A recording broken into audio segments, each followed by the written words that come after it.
Hoje Filosofia Tami traz trauma sob ótica do bloqueio energético.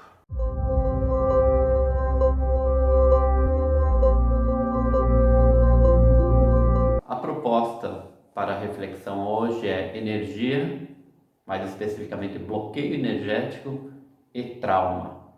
Um tema bastante presente quando se está falando de comportamento, está falando de dores emocionais.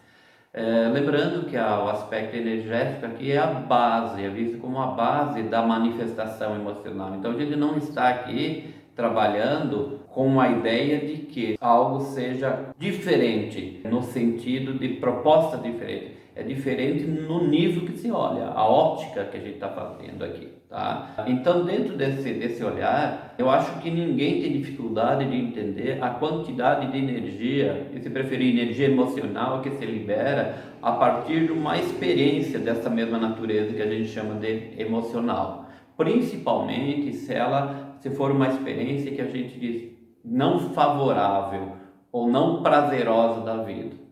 Um exemplo clássico, uma frustração, uma ameaça que eu tenho a uma situação da vida ou a própria vida, a quantidade de substâncias, né, neurotransmissores, hormônios, né, que se produz e se libera no corpo é uma coisa absurda. E isso é energia, não podemos duvidar que isso seja uma energia.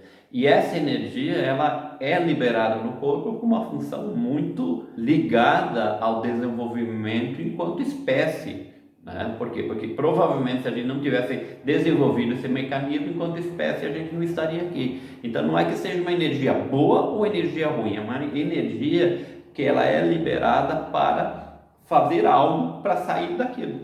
Né? Por isso que no conceito clássico de estresse, né, que a gente ouve o quê? A expressão luta ou fuga, tá? Mas não é nem na luta e nem na fuga que eu quero focar quando a gente fala em trauma, porque na luta eu vou pro embate, ou na fuga eu saio do perigo, eu estou usando grande quantidade, se não quase a totalidade dessa energia que foi produzida. Então ela foi produzida, ativa no corpo e gasta pela luta ou pela fuga. O tópico, né, o ponto que eu gostaria de chamar a atenção aqui, o item que nem sempre se fala, que está presente nessa descarga emocional, que é a paralisia. O que é a paralisia? Que também está dentro do mundo da biologia. Se você olhar sobre a ameaça, muitas espécies sobre a ameaça, o que ela faz?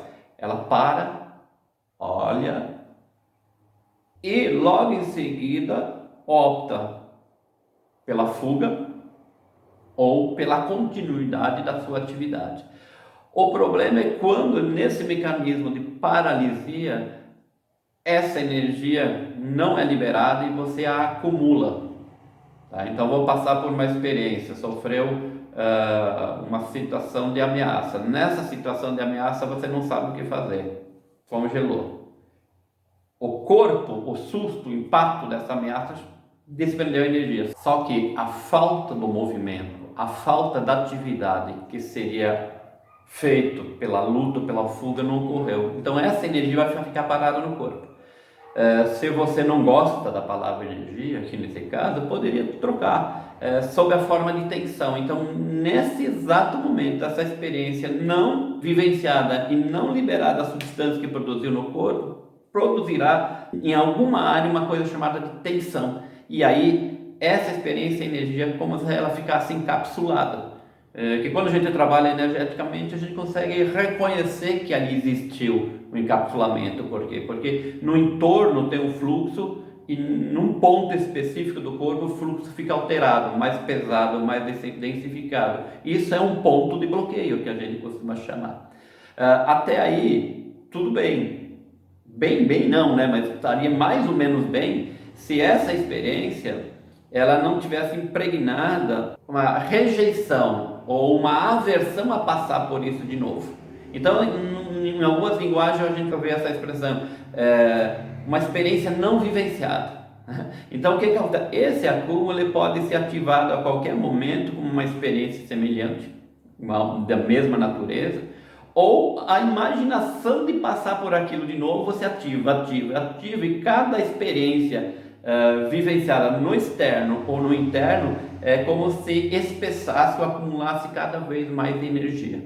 E por mais que você diga assim, olha, eu sei o que aconteceu, a partir disso eu não consegui mais lidar com aquela situação, não está no inconsciente, está no consciente, a nível intelectual eu sei, a nível analítico eu compreendo isso, só que a nível de corpo é como se tivesse criado um mecanismo de defesa que não tem como ocorrer essa liberação. Então isso pode ficar impregnada por anos, ou impregnado aqui no caso, por anos no seu corpo. Isso eu chamo um bloqueio energético e isso eu chamo trauma. Então o trauma aqui é uma experiência que produziu uma energia de grande quantidade no corpo e por algum motivo fez com que você aprisionasse e não conseguisse liberar. Então na natureza, só para melhorar e perceber que isso não é exclusivo do ser humano, na natureza você vai ver isso em alguns animais, por exemplo, quando se sentem acuados, né? Eles se sentem acuados e logo depois que a situação passou, você pode perceber ele tremendo aí por 1 minuto, 5 minutos, 10 minutos, e você diz, coitadinho desse animal, está sofrendo. Eu diria para você, feliz desse animal que não tem um pensamento na característica humana. Por quê? Porque pela não resistência, esse tremor que ele está fazendo, essa liberação que está fazendo, é literalmente liberando parte dessa energia que poderia ficar acumulado, o que o ser humano faz com grande capacidade, né? Tem uma experiência, por não saber explicar essa experiência de liberação, de tremor ou de reações corporais, cada vez vai aprisionando mais. Então, numa liberação, num trabalho energético que a gente chama trabalho em cima de pontos traumáticos, pode ocorrer essa liberação de uma energia que ficou aprisionada há 10 anos atrás, 2 anos atrás, 20 anos atrás. Mesmo as pessoas sabendo dessa história, ela não conseguiu liberar. E aí a técnica da movimentação energética, que identifica esses pontos no corpo, libera energia. Se vier para a consciência a experiência, perfeito. Se não vier para a consciência, também o trabalho terapêutico está fazendo. Por quê? Porque se esse nó, esse bloqueio não for liberado, ele vem em algum momento a somatizar, né? Ele vem a causar danos para a estrutura tecidual, física, orgânica, que pode se transformar numa patologia. E a proposta do TAMI qual é? A proposta do TAMI é fazer essas dispersões, reconhecer, antes de tudo, esses acúmulos para voltar à funcionalidade e gerar qualidade de vida para as pessoas, porque de modo geral a gente não percebe que parte do nosso sofrimento, ou todo o nosso sofrimento é causado por esses bloqueios.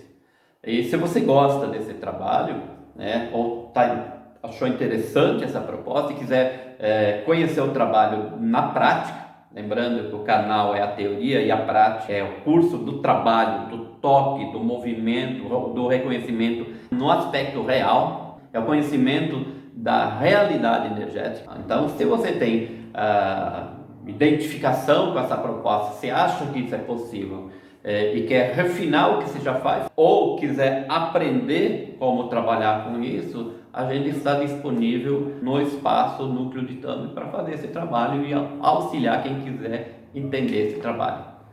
Um abraço e até a próxima.